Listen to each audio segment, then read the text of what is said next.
ሰላም የተወደዳችሁ የማዕድ ቤተሰቦቼ በያላችሁበት የዓለም ዳርቻ አክብሮታዊ ሰላምታ ይድረሳችሁ። ዛሬ ስለ አንድ በጣም አስደሳችና ብዙዎች ስለሚጠይቁት ጉዳይ እናወራለን። እሱም የወይራ ዘይትና የወሲባዊ ጤና ግንኙነት ነው። ብዙ ጊዜ የወይራ ዘይት ለወሲባዊ ጤና ድንቅ እንደሆነ እንሰማለን። እውነት ይሆን? ጥቅሞቹስ ምንድን ናቸው? እንዴትስ መጠቀም አለብን? ሁሉንም በዝርዝር እናያለን።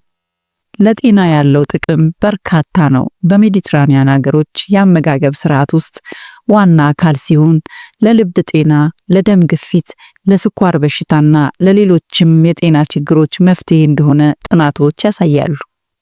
ታዲያ ይህ ሁሉ ጥቅም ለወሲባዊ ጤናስ ምን አስተዋጽኦ አለው? የልብ ጤናን ማሻሻል። የወይራ ዘይት በጤናማ ስብ የበለጸገ ሲሆን መጥፎ ኮሌስትሮልን በመቀነስ ጥሩ ኮሌስትሮልን ይጨምራል። ጤናማ የደም ዝውውርን ያበረታታል። ይህ ለወሲባዊ ጤና ወሳኝ ነው። ጥሩ የደም ዝውውር ወደ ብልት አካባቢ መሄድ ከቻለ የወሲብ ፍላጎትና ብቃት ይጨምራል።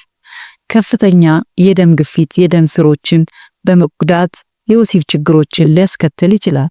የወይራ ዘይት የደም ግፊትን በመቀነስ ይህንን ስጋት ሊቀንስ ይችላል። የወይራ ዘይት ውስጥ የሚገኙ አንቲኦክሲዳንት እና ፖሊፊኖሎች በሰውነት ውስጥ ያለውን ብግነት ኢንፍላሜሽን ለመቀነስ ይረዳሉ። ስር የሰደደ ብግነት የተለያዩ የጤና ችግሮች መንስኤ ሲሆን የወሲባዊ ጤናን ሊጎዳ ይችላል። አንዳንድ ጥናቶች እንደሚያመለክቱት ጤናማ ስብ የሆርሞንን ሚዛን ለመጠበቅ ወሳኝ ሚና ይጫወታል። የወሲብ ሆርሞኖች ሚዛናዊ ሲሆኑ የወሲብ ፍላጎትና አፈጻጸም የተሻለ ይሆናል። የወይራ ዘይት ጤናማ ኃይልን ይሰጣል። ይህም አጠቃላይ አካላዊ ብቃትና ስሜታዊ ደህንነትን ይጨምራል።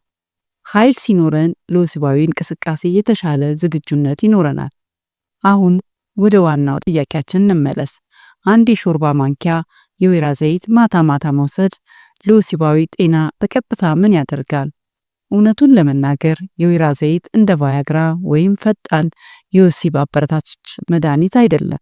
ነገር ግን ከላይ የተጠቀሱት አጠቃላይ የጤና ጥቅሞች በተዘዋዋሪ መንገድ የወሲባዊ ጤና ላይ በጎ ተጽዕኖ ያሳድራሉ። ጤናማ የደም ዝውውር፣ ሚዛናዊ ሆርሞኖችን እና አጠቃላይ የአካል ብቃት የወሲብ ፍላጎት እንዲጨምር ያደርጋሉ።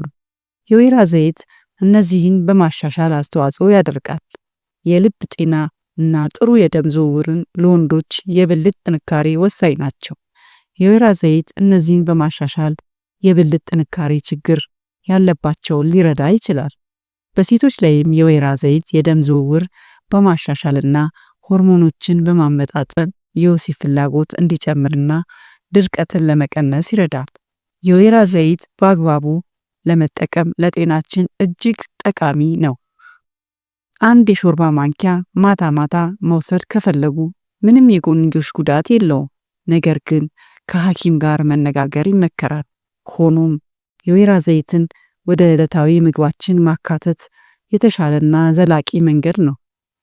በሰላጣ ላይ የወይራ ዘይት ጨምረው መመገብ ይችላሉ።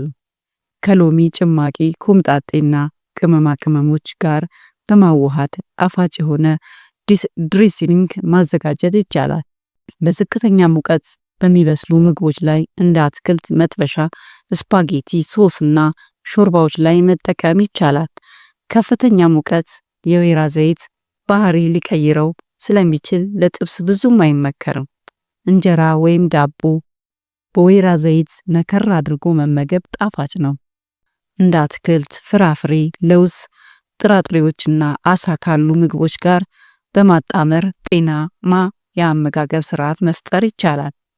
የወይራ ዘይት ምንም እንኳን ጤናማ ቢሆንም ከመጠን በላይ መውሰድ ካሎሪን ስለሚጨምር ክብደት መጨመር ሊያስከትል ይችላል። እንዲሁም የወይራ ዘይት መድኃኒት ስላልሆነ ማንኛውም ከባድ የጤና ችግር ካለቦ በተለይ የወሲብ ጤና ችግሮችን ሐኪምዎን ማማከር ወሳኝ ነው። የወይራ ዘይት እንደ ማሟያ እንጂ እንደ ዋና ሕክምና ሊወሰድ አይገባም። በአጠቃላይ የወይራ ዘይት ለአጠቃላይ ጤናችን እጅግ ጠቃሚ ነው። የልብ ጤናን በማሻሻል የደም ዝውውርን በመጨመር እና የሆርሞንን ሚዛን በመጠበቅ በተዘዋዋሪ መንገድ የወሲባዊ ጤናን ይደግፋል።